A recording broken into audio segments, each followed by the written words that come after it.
मैं निवेदन करूंगा कि श्री जयराम ठाकुर जी अपना वक्तव्य आज आपके समक्ष रखें। धन्यवाद।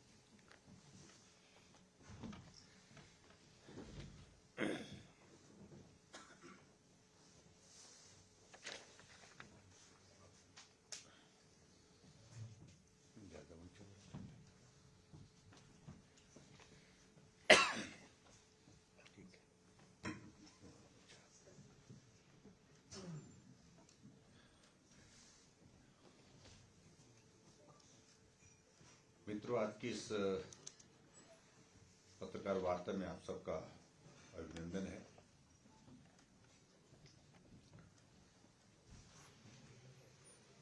हम सबके लिए प्रसन्नता का विषय है कि मजबूत नेतृत्व नरेंद्र मोदी जी के मार्गदर्शन में ये देश मजबूती के साथ लगातार आगे बढ़ रहा है।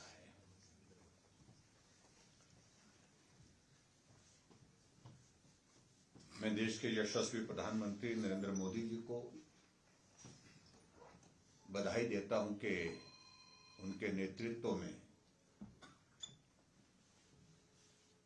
विकसित भारत 2047 के एक विजन के साथ लगातार 13वीं बार बजट प्रस्तुत हुआ और मैं बधाई देना चाहता हूं कि देश की वित्त मंत्री निर्मला सीतारमण जी को भी,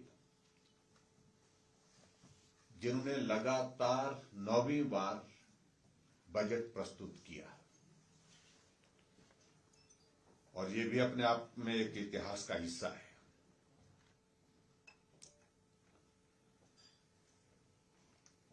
अब की बात का ये बजट 53,47,315 करोड़ रुपए का प्रस्तुत किया गया है और स्वाभाविक रूप से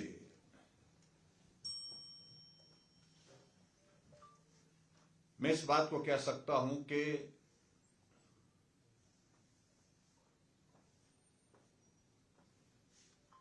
भारत एक मजबूत आर्थिक व्यवस्था के रूप में विश्व के मानचित्र पर सम्मानजनक स्थिति में खड़ा हुआ है।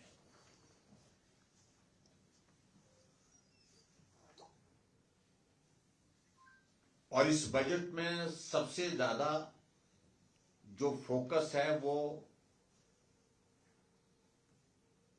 लोक लुभावनी बातों पर नहीं,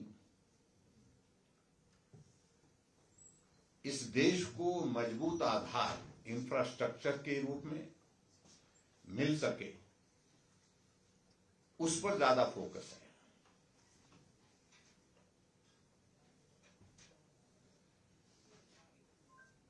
मित्रों, आप सब इस बात तो जानते हैं कि 12 वर्ष पहले जब नरेंद्र मोदी जी देश के प्रधानमंत्री बने थे तो भारत की अर्थव्यवस्था एक फ्रजाइल इकोनॉमी के रूप में जानी जाती थी। यहां तक कि इस परिस्थिति हमारे सामने आ गई थी कि देश का सोना गिरवी रखने की नौबत आ गई थी। मैं किसी प्रधानमंत्री के बारे में कोई टिप्पणी नहीं करना चाहता हूं पूर्व की, लेकिन यह भी बात सत्य है कि देश के नहीं दुनिया के जाने माने अर्थशास्त्री देश के प्रधानमंत्री रहे, लेकिन भारत की अर्थव्यवस्था के बारे में उसमें बहुत बड़ी उम्मीद की जा रही थी कि मजबूती आएगी, लेकिन मजबूती आने के बजाय भारत की अर्थव्यवस्था वैश्विक स्तर पर नीचे की ओर धंसती दिखी गई। मैं प्रधानमंत्री नरेंद्र मोदी जी को बधाई देना चाहूंगा इस बात के लिए कि जब उन्होंने देश की कार्यभार संभाला था उस वक्त देश की हमारी अर्थव्यवस्था दुनिया की अर्थव्यवस्था में 11वें स्थान पर थी और आज भारत की इकोनॉमी भारत की अर्थव्यवस्था दुनिया की अर्थव्यवस्था में चौथे स्थान पर आई। ये महज सिर्फ कहने का विषय नहीं है, ये सहज तरीके से नहीं हुई है। स्वाभाविक रूप से एक विजन के साथ काम करने की बात के साथ कड़े फैसले, बड़े फैसले लेने के पश्चात ये स्थिति हमारी बन चुकी है, बन पाई है। और खासतौर से पिछले कुछ और हम घटनाओं का अगर हम दौर देखें,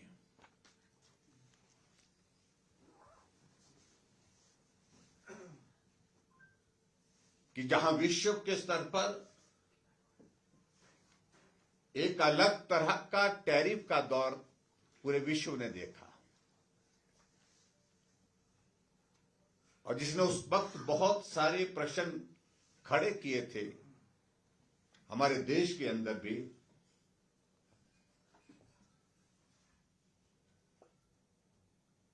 क्योंकि उस टैरिफ का इंपैक्ट भारत के ऊपर भी आया था। और आपने इस बात को भी देखा होगा, उस वक्त कई तरह की चर्चाएं हुई थी, और उन चर्चाओं के बाजार में ऐसा लग रहा था कि कुछ लोग ऐसी कल्पना के साथ देश में एक माहौल खड़ा करने की कोशिश कर रहे हैं। अब भारत का क्या होगा? अब प्रधानमंत्री नरेंद्र मोदी जी क्या करेंगे जब एक देश विशेष ने टैरिफ जो है सीधा 50% कर दिया गया? लेकिन उस दौर से भी भारत बाहर निकलेगा, इस देश के लोगों को भरोसा था। और आज मैं इस बात को भी कह सकता हूं, एक बहुत बड़ा ऐतिहासिक फैसला जो है, जो यूरोपियन ट्रेड की एक बहुत बड़ी समिट हुई, जिसमें 27 देशों ने भाग लिया, और जिसका नेतृत्व तो एक तरह से भारत ही कर रहा था। उसमें हम सफल हुए। वो एक ऐतिहासिक पल था उस दृष्टि से। और उसके बाद आगे बढ़कर के अब हालात, परिस्थिति हमारे सामने इस प्रकार की भी बनी कि यूनाइटेड स्टेट अमेरिका के प्रेसिडेंट ने हमारे देश के प्रधानमंत्री नरेंद्र मोदी जी से वार्ता करने के पश्चात, चर्चा करने के पश्चात 50% के उस टैरिफ को घटा करके 18% पे लाया। और इसके लिए मैं देश के प्रधानमंत्री नरेंद्र मोदी जी को बहुत बहुत बधाई देता हूं।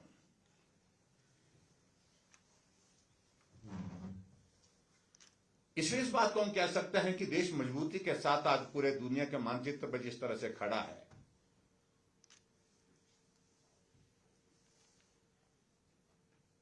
निश्चित रूप से उसमें आर्थिक दृष्टि से ये जो बजट अब की बार जो प्रस्तुत किया है केंद्रीय वित्त मंत्री निर्मला सीतारमण जी ने, उनका भी मैं उस बजट का मैं अभिनंदन करता हूं। उनको मैं बहुत बहुत बधाई देता हूं। बहुत सारी चर्चाओं को लेकर के आजकल यहां प्रदेश के अंदर बातें हैं। मैं उन सारी चीजों को लेकर के सिलसिलेवार बाद में अगर बात करने की आवश्यकता रहेगी मैं करूंगा। लेकिन मैं इतने में जरूर कहना चाहता हूं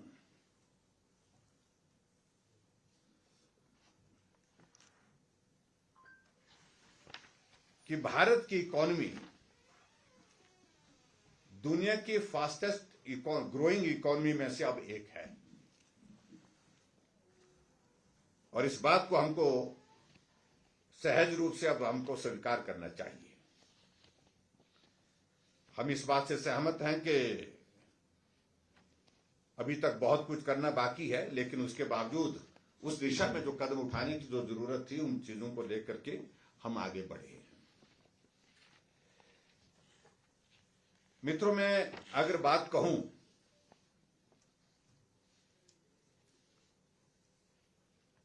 हमारे केंद्रीय बजट की, उसमें 3-4 चीजों को लेकर के मैं विशेष तौर से आपके बीच में जिक्र करना चाहूंगा।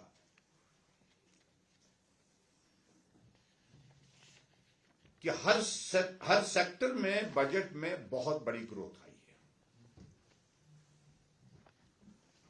और उस ग्रोथ के साथ भारत की इकोनॉमी स्टेबल और ये फाइनेंशियल डिसिप्लिन की तरफ जो है उस देश ने जो है वो इंडिकेट किया है मजबूती के साथ आगे बढ़ने का। बजट की सारी चीजों को लेकर के मैं जरूर कहना चाहता हूं कि 7% ग्रोथ के साथ भारत तेजी से आगे बढ़ रहा है।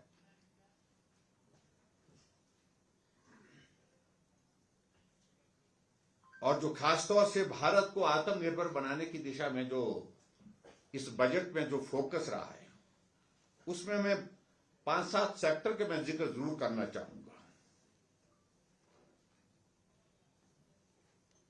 2013-14 की अगर हम बात करें, कैपिटल एक्सपेंडिचर की अगर हम बात करें, तो कैपिटल एक्सपेंडिचर में मैं कहना चाहूंगा, जहां 13-14 में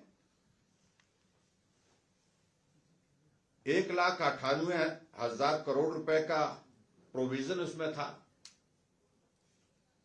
और 2026-27 के इस वर्तमान बजट में वो बढ़ करके, जिसमें 6 टाइम इंक्रीज के साथ इसको जो है 12,20,000 करोड़ के लगभग इसको पहुंचाया गया।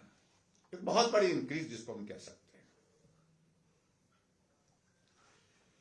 अगर हम डिफेंस सेक्टर की बात कह रहे हैं कि आज की तारीख में इस बात की आवश्यकता भी महसूस हो रही है और आवश्यकता के साथ साथ में इस सेक्टर पर आदरणीय प्रधानमंत्री नरेंद्र मोदी जी ने फोकस किया है और उस फोकस में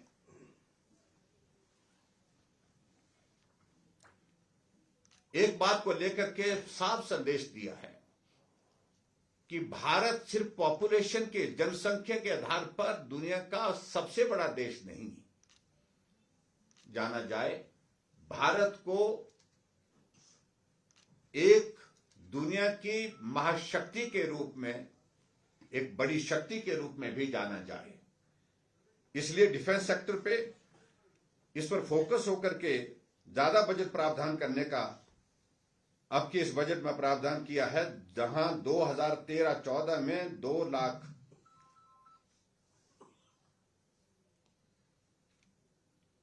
करोड़ के लगभग जो बजट प्रावधान था इसमें डिफेंस में, और अब की बार इसमें 7,85,000 करोड़ रुपए का बजट प्रावधान करके जो है वो इंक्रीज जो है 287% इंक्रीज है और 4 गुना जिसको मैं कह सकता हूं बढ़ोतरी की गई है। क्योंकि देश की रक्षा का विषय जहां आता है वहां कोई कॉम्प्रोमाइज नहीं किया जा सकता है। इस बात को लेकर के बड़ा साफ और बड़ा स्पष्ट हमारे देश के प्रधानमंत्री नरेंद्र मोदी जी ने कहा है। इसके अलावा आगे बढ़कर के अगर हम एग्रीकल्चर सेक्टर, इस देश की आबादी का लगभग 75 to 80% के लगभग जो है गांव किसान जो है वो पॉपुलेशन का जो हिस्सा जो किसान के रूप में गांव में रहता है, उस सेक्टर को मजबूत करने की जरूरत महसूस की गई है पहले से भी। और 2013-14 में जो बजट 27,000 करोड़ रुपए था,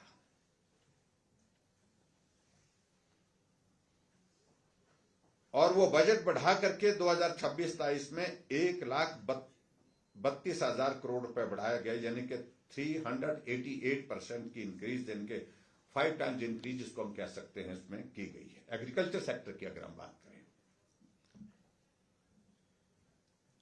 और उसी तरह से अगला सेक्टर जो हम एजुकेशन का सेक्टर लें, शिक्षा का, जहां यूपीए गवर्नमेंट में 65,000 करोड़ रुपए का जो है हमारे एजुकेशन सेक्टर में जो है बजट का प्रावधान रखा गया था 13-14 की अगर मैं बात कहूं, वो बजट बढ़ करके 2026-27 में अब जो है वो 1,39,290 करोड़ रुपए के लगभग पहुंचा है। यानी कि ये दुगने से ज्यादा इंक्रीज हुई है। और ताकि इस देश के अंदर जो है शिक्षा के क्षेत्र में हम नए आयाम स्थापित कर सके, उस दृष्टि से इस चीज को आगे बढ़ाने का प्रयत्न हुआ है। आगे बढ़कर के हम अगर बात कहें रेलवे की, अगर बात कहें 2013-14 में 63,000 करोड़ रुपए की जो है बजट प्रोविजन के साथ जो है उसमें काम चल रहा था, और जो बढ़ करके 2026-27 के वर्तमान इस बजट में जो है 2,93,000 करोड़ रुपए, यानी कि 4.6 टाइम्स, 4.5% से भी ज्यादा उसमें इंक्रीज हुई है। और इसके लिए भी मैं देश के प्रधानमंत्री नरेंद्र मोदी जी को बहुत बहुत बधाई देता हूं। इसके आगे अगर जाकर के हम और आगे जाएं, अगर हेल्थ सेक्टर में हम बात करें तो हेल्थ सेक्टर में जहां 2013-14 में 37,000 करोड़ रुपए का बजट प्रोविजन था, और उसमें 2026-27 में 90,000 करोड़ से ज्यादा का बजट प्रावधान करके जो है जो इंक्रीज 140% के लगभग है, उसको सुनिश्चित किया गया है। यानी कि इससे हेल्थ सेक्टर को और ज्यादा मजबूती देने का प्रयत्न किया गया है। आगे बढ़कर के अगर हम बात कहें रोड्स और हाईवेज की, अगर हम बात कहें, इसमें तो पूरी दुनिया ने भारत की जो प्रोग्रेस है उसमें तारीफ की है, हमेशा तारीफ की है। 2013-14 में ये बजट प्रोविजन जो है वो रोडवेज और हाईवेज के लिए जो था, रोड्स एंड हाईवेज के लिए था, ये 35,000 करोड़ के लगभग था। और वर्तमान में इस बजट में 2026-27 के बजट में 2,70,000 करोड़ रुपए का बजट प्रावधान के साथ 8 टाइम्स इंक्रीज उसमें है। और बहुत प्रसन्नता का विषय है, हिमाचल जैसे पहाड़ी राज्य को भी आज 4 लेन्स नेशनल हाईवेज के माध्यम से जो कनेक्ट करके एक जो टूरिज्म की दृष्टि से और लोगों के आने जाने की दृष्टि से एक बहुत बड़ी सुविधा हुई है।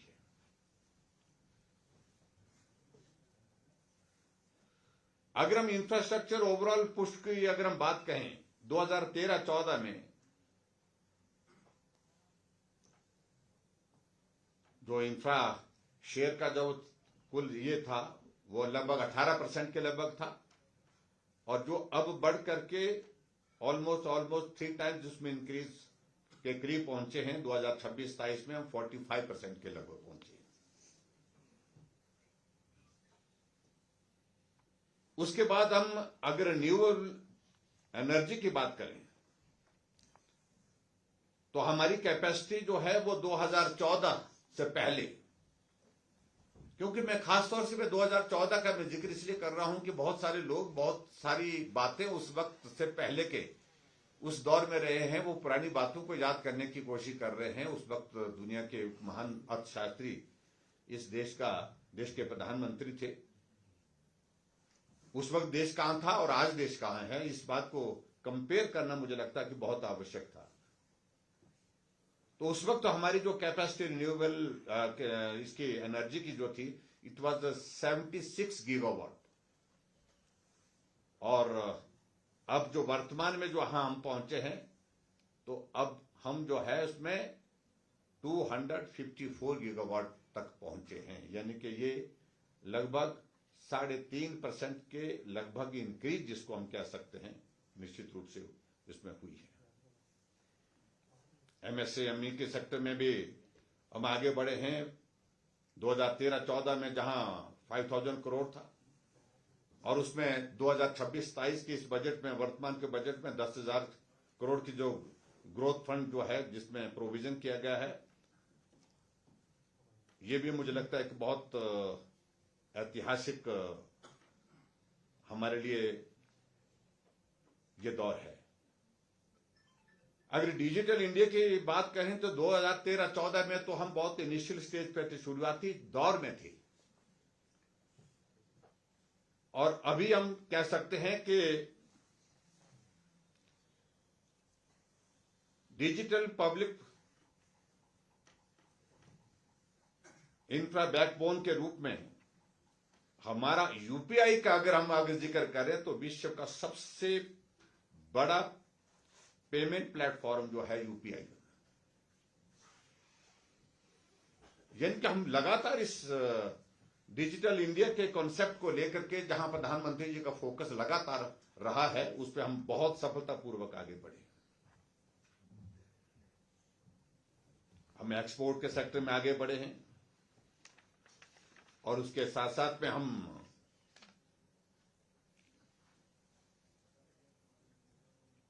वुमेन वर्कफोर्स के पार्टिसिपेशन की अगर हम बात करें तो उसमें भी एक साइजेबल इंक्रीज हुई है।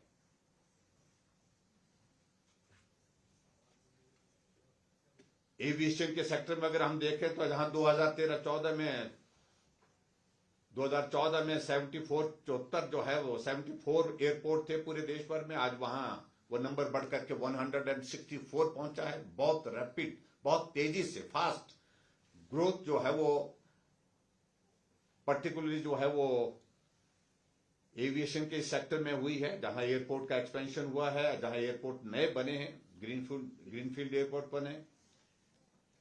और उसी तरह से आगे बढ़कर के मैं अगर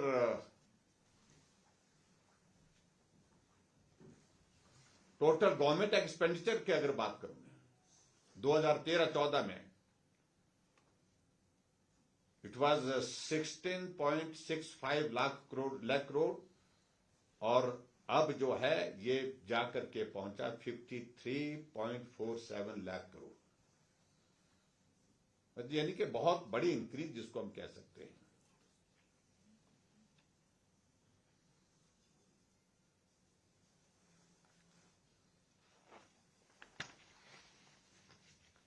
हम हेल्थ सेक्टर में अगर ऑल इंडिया मेडिकल इंस्टीट्यूट्स का जिक्र करें तो 7 एम्स जो है 2013-14 तक थे। अब ऑल इंडिया मेडिकल इंस्टीट्यूट का नंबर जाकर के बढ़ करके जो है वो 23 पहुंचा है, 23 बना है, 16 की इसमें इंक्रीज हुई है। तो स्वाभाविक रूप से बहुत बड़ा जो इंफ्रास्ट्रक्चर को स्ट्रेंथन करने की दृष्टि से जो फोकस रहा प्रधानमंत्री नरेंद्र मोदी जी का, उसमें हम सफल हुए हैं।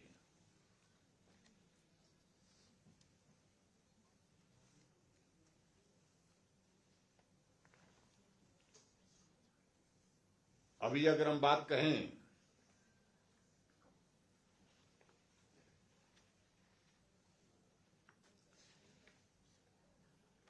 दो 2026-27 के जो हमारे पूंजीगत व्यय को बढ़ाने की अगर हम बात करें, उस पर बल दिया गया है।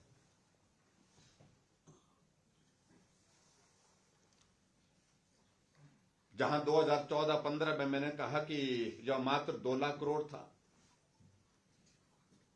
और अब ये बढ़कर के जो है वो 12.20 लाख करोड़ कर दिया गया है, जिसके यानी कि बहुत बड़ी इंक्रीज, जिससे बहुत बड़ी अर्थव्यवस्था, हमारी अर्थव्यवस्था को बल मिल रहा है, रोजगार को बल मिलेगा उसमें निश्चित रूप से। इस बात को लेकर के मैं बड़ा साफ कहना चाहता हूं।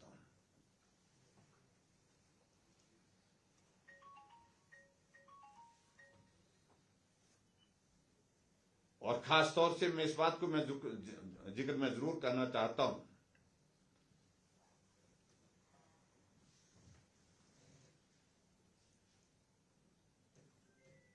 कि हिमाचल प्रदेश के संदर्भ में बहुत सारी चीजों का जिक्र कर रहे हैं, बहुत सारे मित्र बहुत सारे शोध कर रहे हैं। उसमें मैं कुछ एक पॉइंट्स का मैं जिक्र जरूर करना चाहूंगा।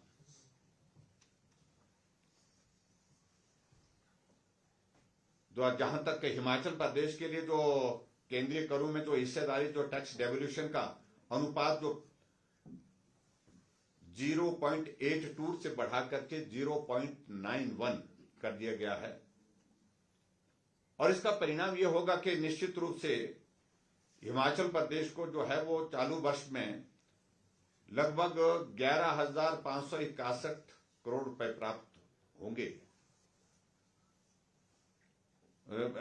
पीछे जो प्राप्त हुए थे, जो ये मैं पिछला जिक्र कर रहा हूं, और 2026-27 में यह बढ़कर के 13,950 करोड़ रुपए जो है वो मिलेगा, जिसमें मेरा कहने का अभिप्राय है लगभग जो इंक्रीज है 2,390 करोड़ की जो है वो अतिरिक्त वृद्धि इसमें रिफ्लेक्ट होती है, जो हिमाचल के लिए अच्छी बात है।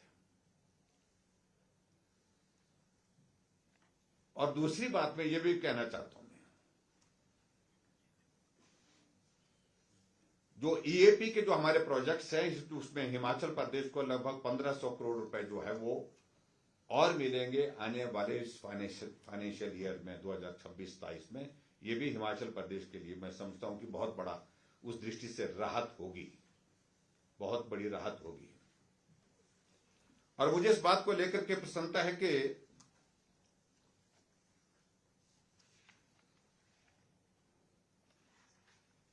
जहां नरेंद्र मोदी जी देश के प्रधानमंत्री बने 2014 में, उनका पहले बजट में ही एक फैसला ये ले लिया गया कि हिमाचल जैसे पहाड़ी राज्यों के लिए केंद्र की मदद की आवश्यकता ज्यादा है।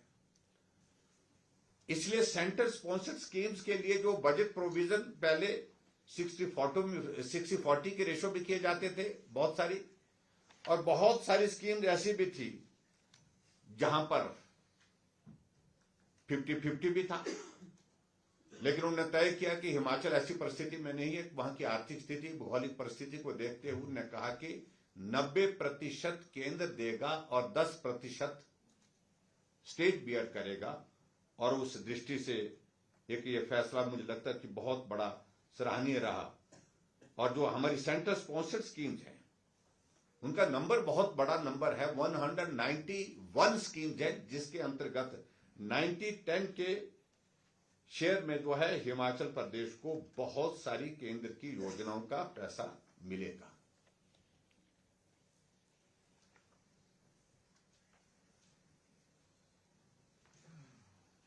इसके अतिरिक्त मैं आगे बढ़कर के बात कहूं,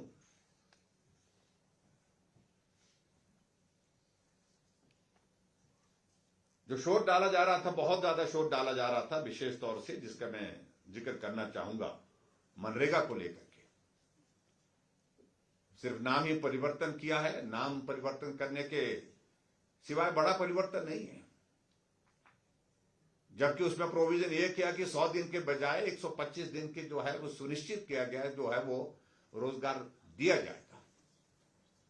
और नाम परिवर्तन के साथ सिर्फ एक ही चीज को लेकर उसमें क्या कि सिर्फ रोजगार ही नहीं, रोजगार के साथ साथ में विकास के हमारे बहुत सारे जो इस प्रकार के काम हो जो जमीन पर दिखे, असेट क्रिएट हो, इस बात को सुनिश्चित किया गया।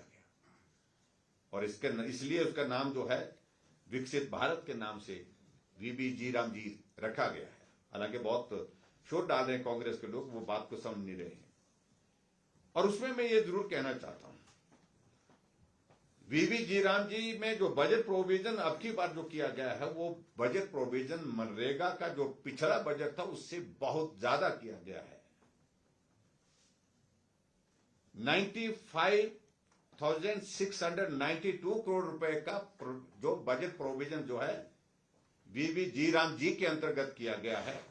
और जबकि 30,000 करोड़ रुपए मनरेगा के लिए भी रखा गया है, क्योंकि कुछ एक लाइबिलिटीज पुरानी जो क्लियर करने को है, उन सारी चीजों के लिए उस स्कीम के अंतर्गत बजट रखना आवश्यक था।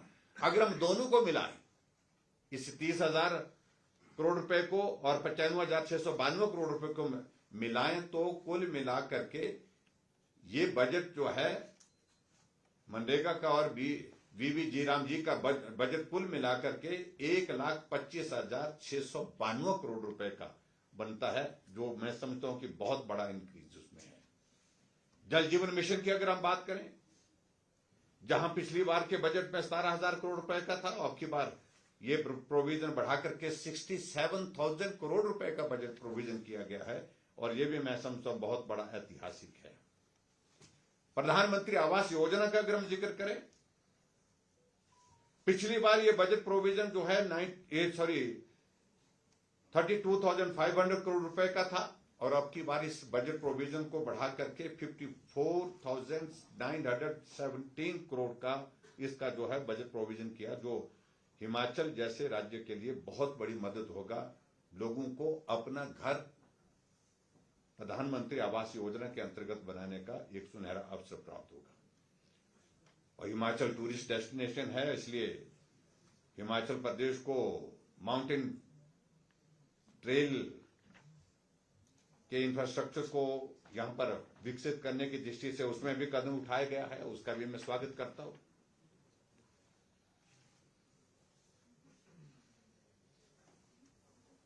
और सबसे बड़ी बात मुझे यही कहने की है इसमें कि ये बजट केंद्रीय बजट है और ये प्रदेश के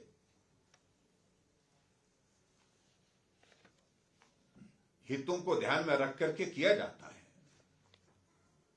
लेकिन एक विशेष प्रदेश के हित में ही बजट होगा केंद्र का, ये आकलन करना कतई भी ठीक नहीं है, उचित नहीं होगा। प्रदेश के अंदर विकास के लिए जो चीजें करने की हैं वो उसके लिए स्टेट का बजट स्टेट गवर्नमेंट जो है प्रस्तुत करती है, उसमें प्रावधान करें।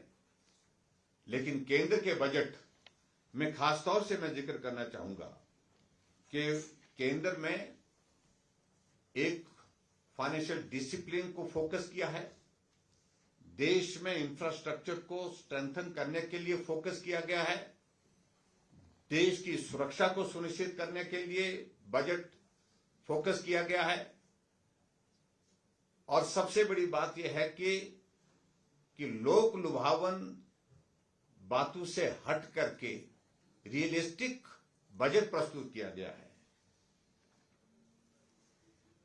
और इसके अतिरिक्त में जो चीजें मैं थोड़ा सा अब स्टेट की तरफ से कुछ चीजों का और मैं जिक्र करना चाहूंगा।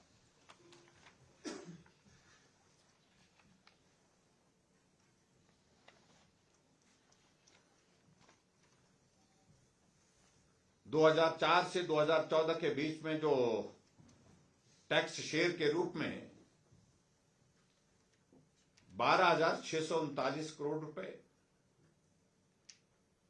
और 2014 से अब तक अगर हम बात करें, जो टैक्स शेयर हिमाचल प्रदेश को मिला है नरेंद्र मोदी जी की सरकार बनने के पश्चात, वो 62,000 करोड़ रुपए के लगभग मिला है। यानी कि मेरा कहने का मतलब है हिमाचल प्रदेश को लगभग 5 गुना ज्यादा पैसा एज कंपेयर टू 2004 से 2014 तक मनमोहन सिंह जी की सरकार में जो यूपी की गवर्नमेंट में मिला है।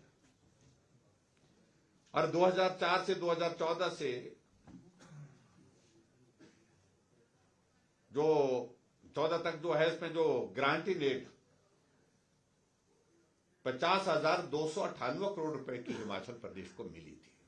50,298 करोड़, ये आंकड़े इंपॉर्टेंट है, इसलिए मुझे थोड़ा सा समय लग रहा है।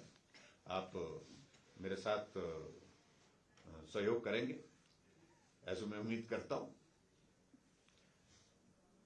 और उसके बाद 2014 के बाद 10 साल के कार्यकाल में अगर हिमाचल प्रदेश में अगर हम ग्रांटिंग एड की अगर बात करें तो 1,41,619 करोड़ रुपए,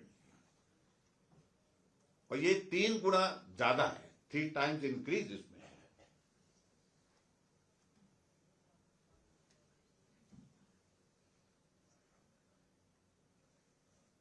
इस सारी चीज को भी मुझे लगता है कि ध्यान में रखने की आवश्यकता है।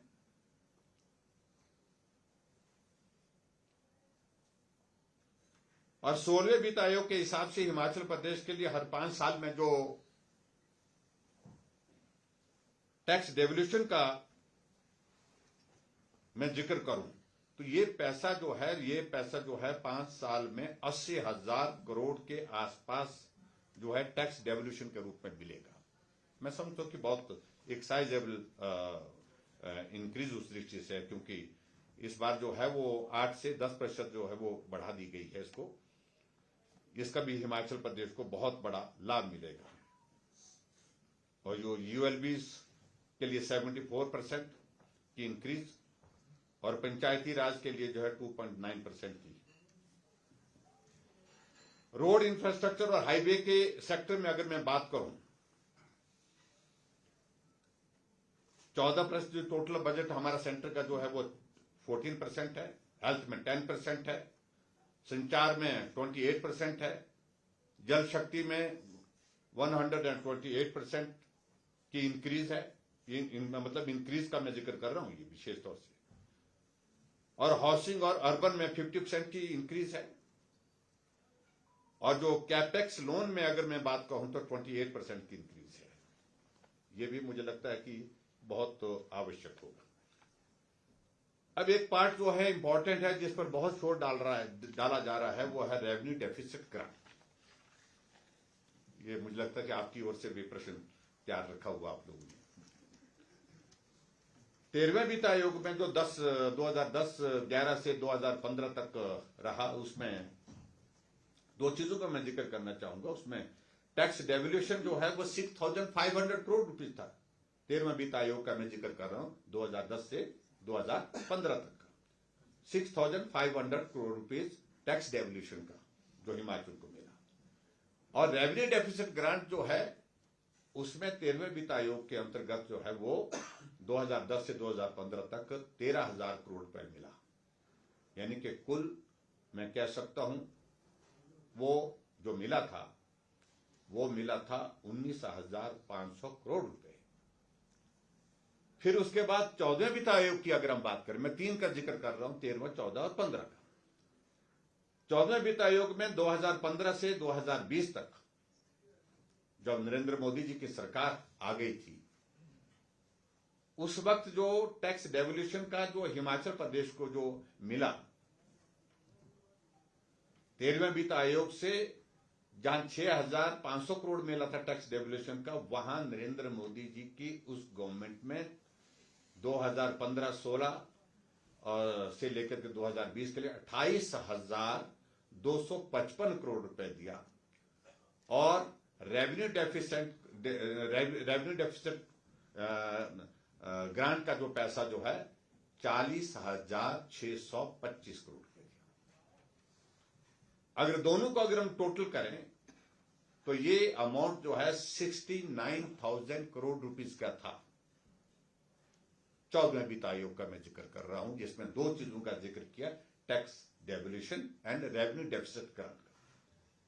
और उसके बाद अगला 15 फाइनेंस कमीशन जो हमारी गवर्नमेंट के दौरान जो लागू हुआ था, जिसकी रिकमेंडेशंस आई थी 15 फाइनेंस कमीशन की 2020-21 से 2025-26।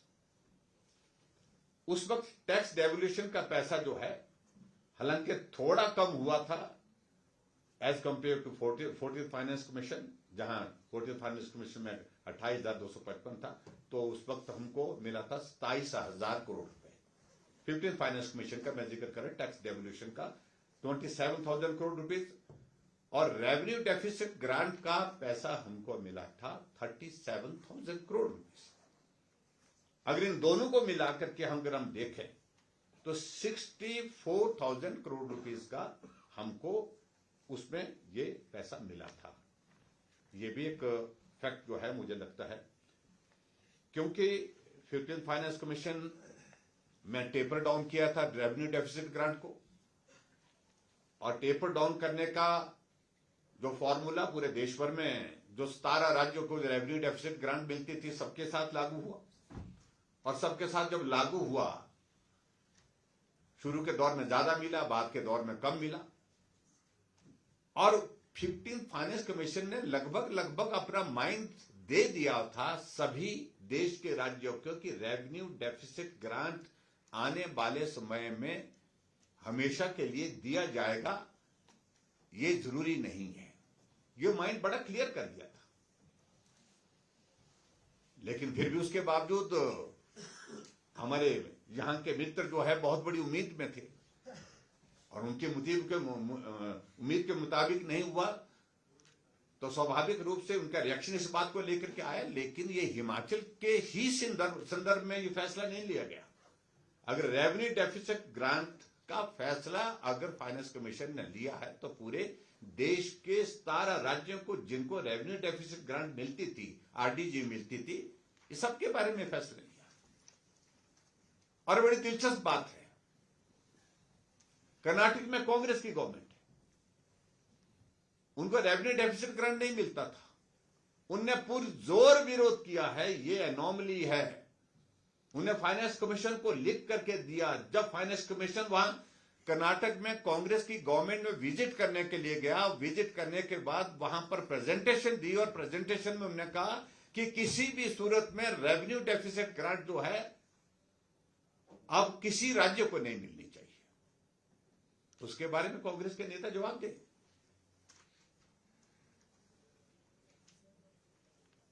क्योंकि ये उनका कहना था कि ये एक एनोमली है, सभी राज्यों को बराबर का, यानी कि बराबर के एक नजर से देखना चाहिए। ये वहां के कर्नाटक की कांग्रेस गवर्नमेंट का प्रेजेंटेशन फाइनेंस कमीशन के सामने था, 16 फाइनेंस कमीशन के सामने, और उन्हें लिखित रूप से भी इस बात को दिया। ये भी बड़ा स्पष्ट मैं कहना चाह रहा हूं।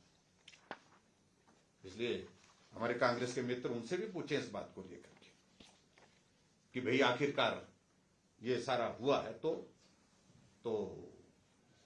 कांग्रेस के लोग भी इस बात से सहमत थे वहां पर, मतलब कांग्रेस के लोगों ने रिकमेंड किया कि बंद होना चाहिए, जबकि हम बंद होने पर टिप्पणी नहीं कर रहे।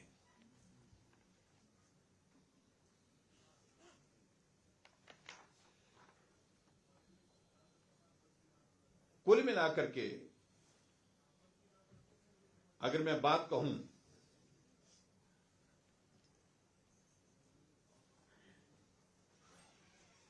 पंद्रह वित्त आयोग ने जो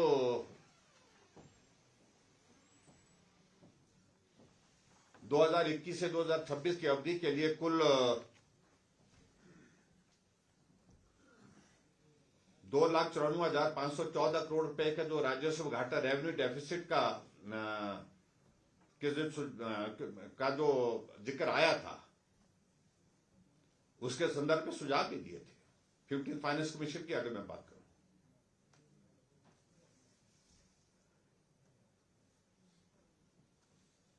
और उन्होंने इस बात को लेकर के कहा कि जो 17 राज्यों को हम 60,000 करोड़ रुपए के लगभग जो है रेवेन्यू डेफिसिट ग्रांट दे रहे हैं,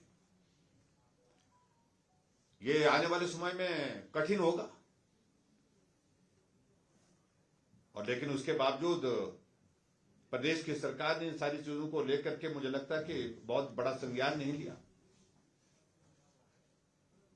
और मैं इस बात को मैं दावे के साथ कह सकता हूं, प्रश्न उस वक्त भी खड़े हुए जब 15 फाइनेंस कमीशन हिमाचल प्रदेश में आया था, उस वक्त भी रेवेन्यू डेफिसिट ग्रांट पर बहुत डिटेल में डिस्कशन हुई थी। लेकिन हमने अपना पक्ष बहुत प्रभावी ढंग से रखा, और प्रभावी ढंग से रखने के कारण हम उसमें अपनी बात को सफल मनाने में सफल हुए।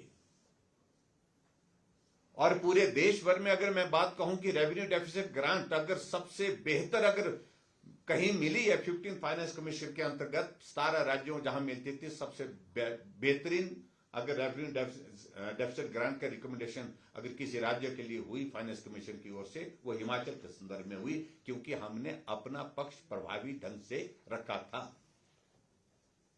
तो प्रश्न पैदा होता है कि 16 फाइनेंस कमीशन के सामने आपने अपनी बात को प्रभावी ढंग से क्यों नहीं रखा?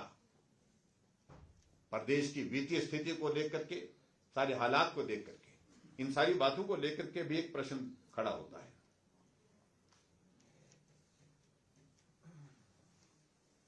मुझे सिर्फ कुल मिलाकर के इतना ही कहना है कि हिमाचल प्रदेश में आदरणीय प्रधानमंत्री नरेंद्र मोदी जी ने जो बजट के माध्यम से जो मदद जिस रूप में पूरे देश भर में सभी राज्यों को मदद मिली है, उसी के अनुरूप हिमाचल प्रदेश को मिली है, और हिमाचल प्रदेश को और भी ज्यादा। और इस बात को मैं कहता हूं कि प्रदेश सरकार को एक बात को लेकर के मान करके चलना चाहिए कि आज हिमाचल प्रदेश में अगर विकास के कार्य हो रहे तो मेजॉरिटी पैसा वो पैसा है जो केंद्र सरकार के द्वारा हिमाचल प्रदेश को दिया जा रहा है, जैसे प्रधानमंत्री ग्राम सड़क योजना जिससे सड़कें बन रही हैं, जैसे सीआईआरएफ का पैसा जिससे सड़कें बन रही हैं, पुल बन रहे हैं, जिससे जैसे कि नाबार्ड का पैसा, जिससे जैसे कि वर्ल्ड बैंक का पैसा, ये सारी चीजें जो है वो केंद्र सरकार के सहयोग से हिमाचल प्रदेश में हो रही है।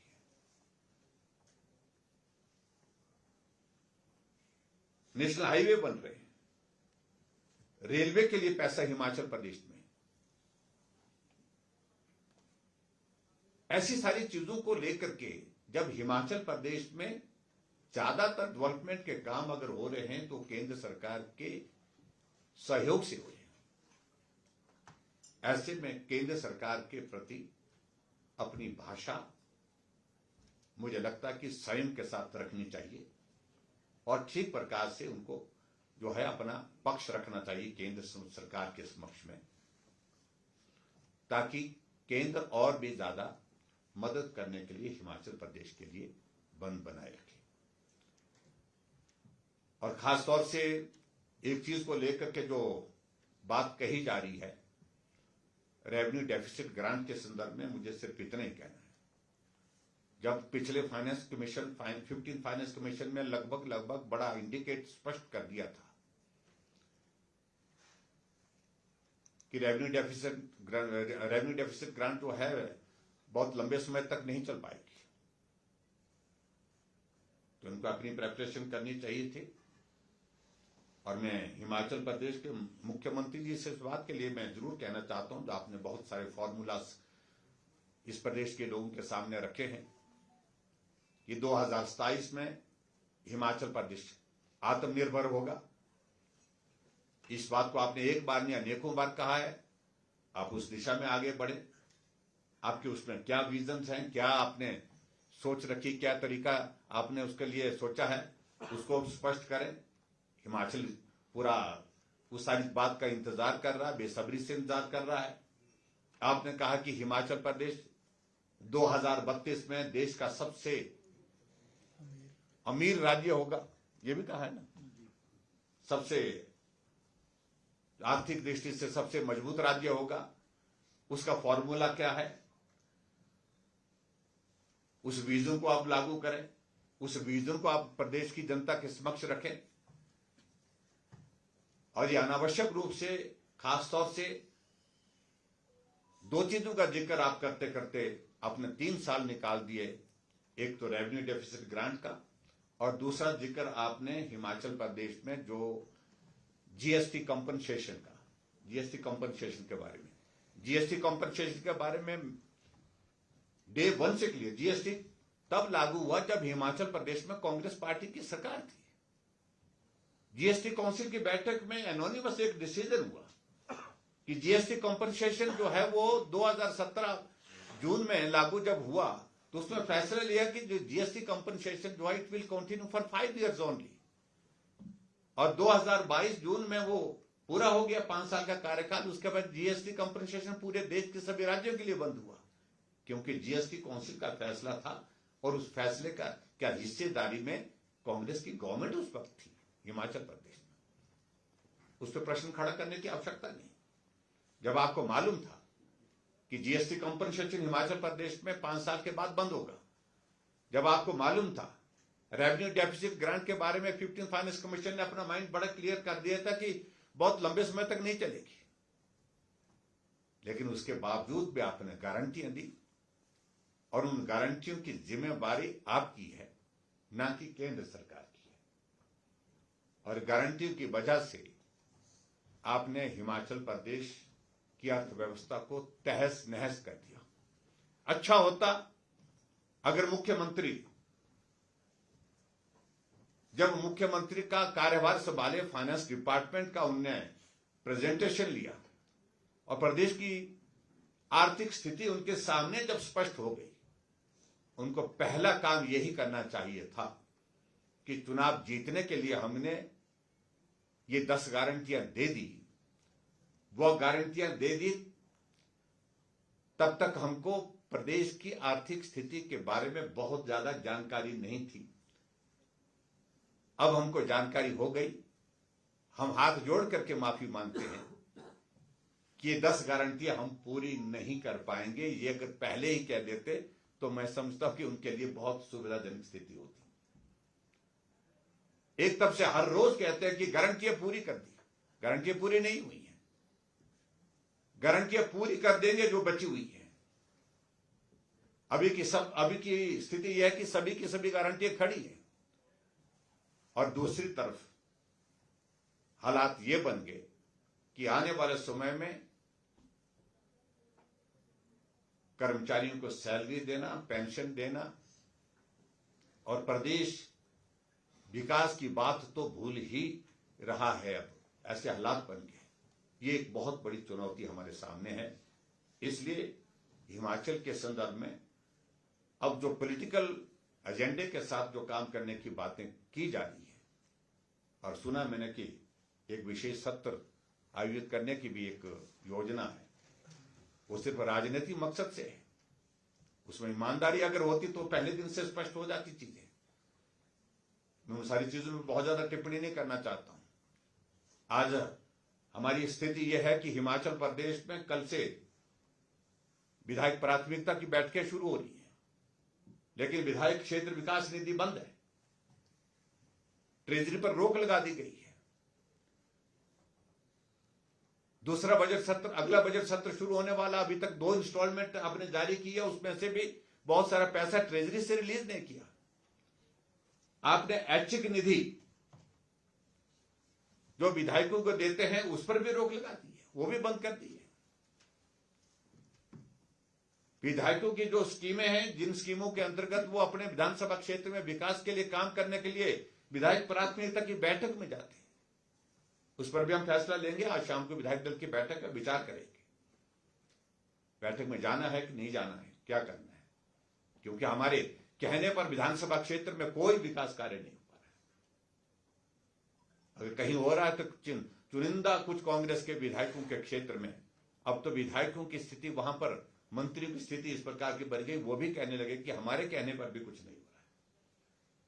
इन सारे हालात के लिए अगर प्रदेश में अगर कोई जिम्मेवार है तो कांग्रेस की वो झूठी गारंटियां सिर्फ सत्ता को हासिल करने के लिए वो जिम्मेवार हैं, और कांग्रेस पार्टी का वर्तमान नेतृत्व जो इस प्रदेश की अर्थव्यवस्था को तहस नहस करके चला गया है। इतना ही मुझे कहना है। बहुत बहुत धन्यवाद। मेरी बात लंबी हो गई, मुझे लगता है कि सारे पॉइंट्स आपके।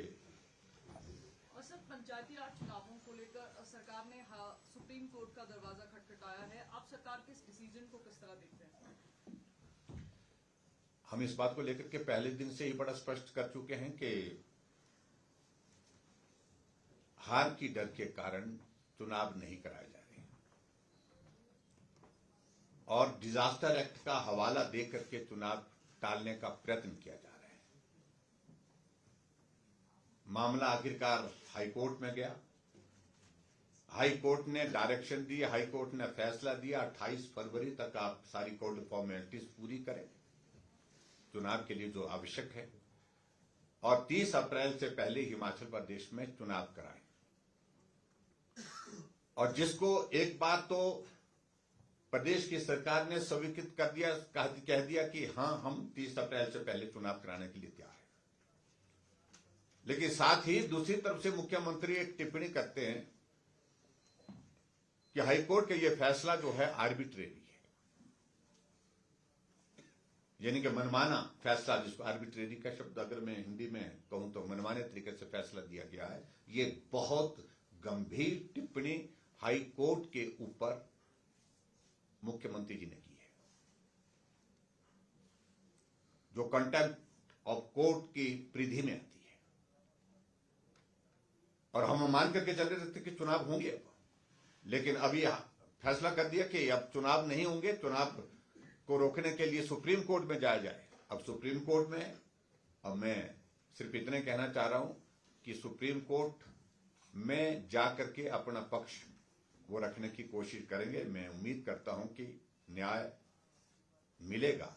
और हिमाचल प्रदेश के इतिहास में ये पहली बार ऐसी स्थिति पैदा हो गई कि पंचायत के चुनाव स्थगित कर दिए, पंचायत में जो है वो एडमिनिस्ट्रेटर लगा दिए गए, यानी कि जो हमारे लोकतंत्र की सबसे मूल इकाई है उसको एक तरह से बुरी तरह से तहस नहस कर दिया, बर्बाद कर दिया, तबाह कर दिया।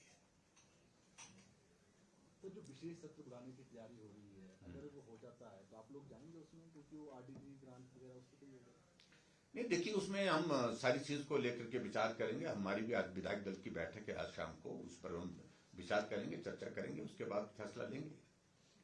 लेकिन जहां सत्र बुलाएंगे तो चर्चा करने की बात होगी, तो चर्चा करने के लिए हम जाएंगे। हम बोलेंगे कि आपने जो सारे फॉर्मूले बता के रखे हैं कि 2027 में ये प्रदेश का जो आर्थिक जो दौर जो है वो खराब जो चल रहा है वो पूरा समाप्त हो जाएगा, अच्छा दौर शुरू होगा, यानी कि हिमाचल प्रदेश आत्मनिर्भर राज्य बन जाएगा। 2032 में फिर आपने कहा कि देश का सबसे समृद्ध राज्य बनेगा।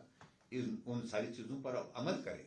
आज की हालात क्या आवश्यकता है ये कि जो आपके विजन में अगर ऐसी चीजें हैं जो आपने छुपा के रखी है तो उनको जाहिर करें, ताकि ये प्रदेश में जो है वो लोगों को भी मालूम पड़े कि आपका विजन क्या है। सर कि एप्पल वाला जो इशू आ गया है, 27 कंट्री का हमने कहा, इसको mother of all agreement trades भी कहा जा रहा है, लेकिन इसमें सर जो हिमाचल 6,000 करोड़ की सेब की आपूर्ति है, तो बागवान इसका विरोध कर रहे हैं कि 50% से टैरिफ फेयर घटा करके 20 और 25% कर दिया। लेकिन इस सारी चीज के लिए कमेटी भी कॉन्स्टिट्यूट की गई है। मैं उम्मीद करता हूं उस कमेटी के समक्ष हम भी अपनी बात पहुंचाने की कोशिश करेंगे। हम भी बात मंत्री जी से करेंगे, हिमाचल के बागवानों को नुकसान ना हो उस बात को सुनिश्चित करने की कोशिश करेंगे।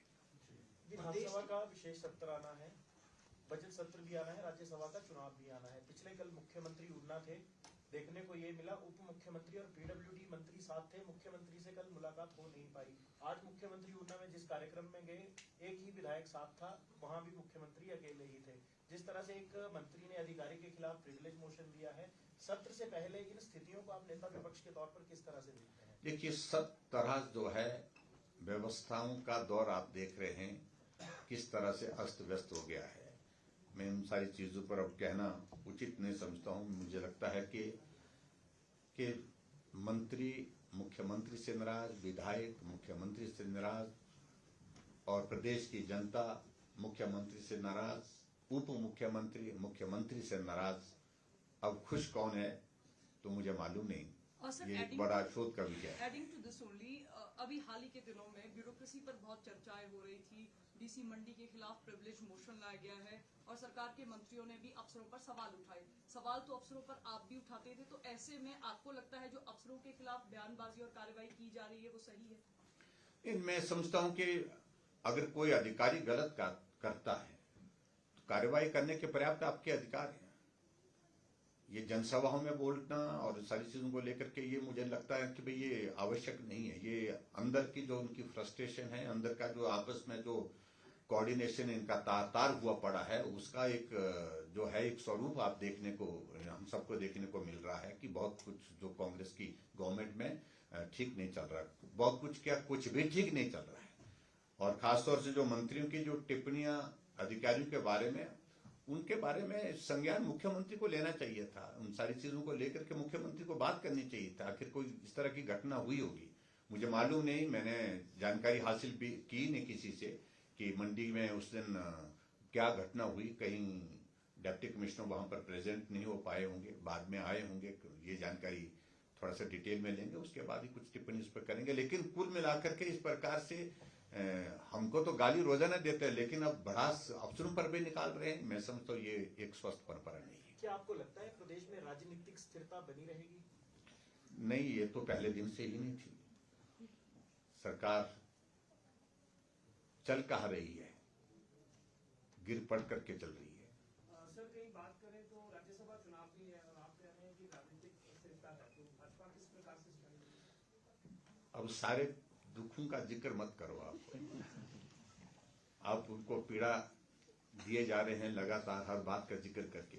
मैं समझता हूँ कि इसकी बात बाद में ही करेंगे। राज्यसभा की सीट का चुनाव है, बहुमत कांग्रेस के पास है, लेकिन बहुमत पिछली बार भी था, परिणाम हमारे पक्ष में आया है। अब की बार हम नजर रखें क्या हालात बनेंगे, क्या परिस्थिति बनेगी, उन सारी चीजों को लेकर के जब होगा तब बात करेंगे। और देश की आर्थिक स्थिति इसी कांग्रेस सरकार में बिगड़ी है या पहले से खराब? देखिए, आर्थिक स्थिति मैं कह सकता हूं, सही बात है, 93 ऑनवर्ड्स 93 में तक हिमाचल प्रदेश पर ऋण नहीं था। क्यों जी? 93 के पश्चात लगातार अनावश्यक रूप से लोन, जरूरत के बिना लोन, जरूरत से ज्यादा लोन, ये लेने की परंपरा शुरू हुई और परिणाम स्वरूप फिर जब एक बार दौर शुरू हो गया, संभल नहीं पाए। मैं इस बात को कह सकता हूं कि हमने भी अपनी सरकार में लोन लिया, लेकिन कोशिश की कम ली। हमने 19,600 करोड़ का ऋण जो है उस वक्त अपनी सरकार के दौरान का सारा मिला करके हम कहें। लेकिन मैं इतना मैं जरूर कहना चाहता हूं कि 6,000 की हमारी लिमिट हम छोड़ गए थे ऋण की। हम लेना चाहते तो 6,000 करोड़ रुपए और ले सकते थे अपने कार्यकाल में उस दौरान, लेकिन हमने उस लिमिट को एग्जॉस्ट नहीं किया। और जो वर्तमान सरकार सत्ता में आई उसके बाद उन्होंने शुरुआत की, उन्हें सारी लिमिट्स एग्जॉस्ट कर दी। एग्जॉस्ट करने के बाद अब लिमिट को बढ़ाने के लिए बार बार आग्रह कर रहे। तो मैं ये समझता हूं कि फैसले लेने का ये समय है और कड़े और बड़े फैसले, सख्त फैसले लेने ही होंगे अल्टीमेटली, अगर फाइनेंशियल डिसिप्लिन आपको हिमाचल प्रदेश में चाहिए। और जो रेवेन्यू डेफिसिट ग्रांट के कारण हम अपनी बात को ऐसे मान करके चल रहे हैं कि वो अधिकार के रूप में, ठीक है, अधिकार के साथ साथ में हमारा कर्तव्य भी होता है। और कर्तव्य में हमने हिमाचल प्रदेश की आर्थिकी को सुधार करने की दृष्टि से क्या कदम उठाए, इन सारी चीजों पर भी सरकार की, वर्तमान सरकार की जवाबदेही है। Thank you please, thank you. आप सभी चाय प्रबंधन से धन्यवाद।